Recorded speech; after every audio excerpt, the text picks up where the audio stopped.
most part, anybody could do that voice of a cartoon character or something like that. I almost see AI, the rise of the AI influencers being similar to that. Would you agree, or how do you feel about that?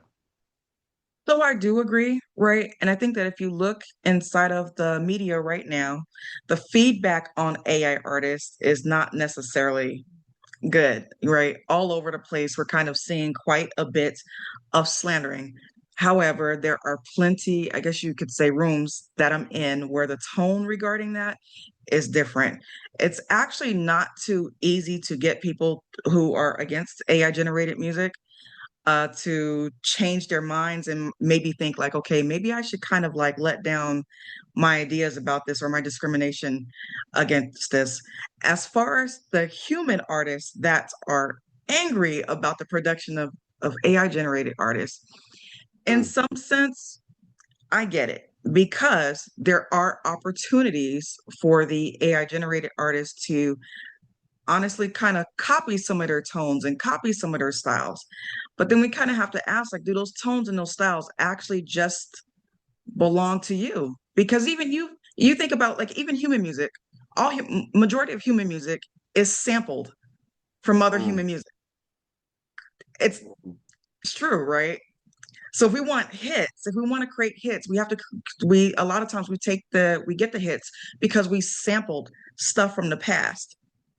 And it's the same thing with AI generated music. A lot of it is I guess you could say composed to be brand new, right? Mm. However, um then there's some things where you do have like light samples of, some other things, but we live on a musical planet. So I'm not too worried about it. Yeah, I kind of think that it's really interesting because I was sort of researching people's reactions historically to new technology. And this isn't the first time that new tech has arrived that where everybody initially hated it. And what would happen is, like, so for example, when the first machines came along, they were able to just do basic things, in the Industrial Revolution. There were people who would just like go destroy the machines. They were like, these machines, it's just a fad. They won't use machines for long. They got to go back to doing things the way they did them in 1825. And the reality is that I've seen anyway, based on history, is that the future's always coming, whether you want it to or not. It just seems to me that it will be kind of silly to think that you can hold time still or make time move backward. It almost seems like the better approach is to go ahead and just adjust.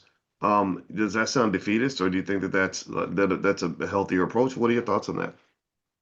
So I do think that that's the healthier approach. And I think that you were 1000% right. All of us absolutely have to adapt. You working with me over, multiple years, you kind of like know and understand my skill set.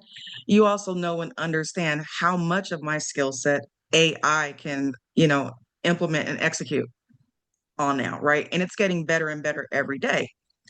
That does not scare me at all. The way that I'm looking at it was like, oh, great. AI can do more of my job. This is awesome. Because guess what's going to happen?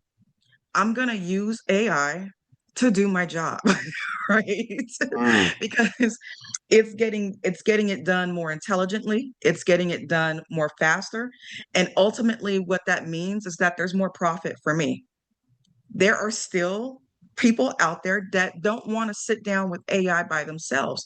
So this is why we have things like the AI Empire Society in place because we absolutely want to encourage people to, encourage them to adapt.